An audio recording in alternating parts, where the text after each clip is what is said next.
that cannot be hidden. And it's the rays of gospel light, shines and reflects on people's life. And this is why we call the Fijian pride. I would exhort you that you should pray with real intent, having faith, and His Spirit will teach you His ways.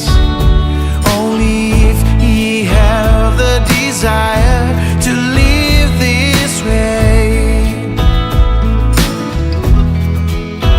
God bless us, Fiji, with His Spirit.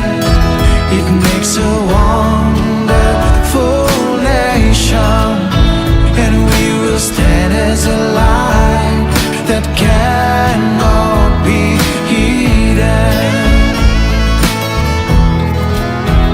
And it's the rays of gospel light, shines and reflects on people's life.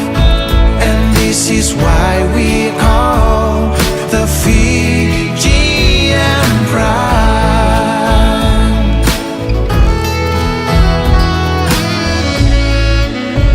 Fiji, now is the time to open our eyes so we can see the light that reflects our lives. We have to kneel down and pray and plead the Lord every day that His Spirit will teach us His way. God bless Fiji. God bless us, Fiji, with His Spirit. It makes a wonderful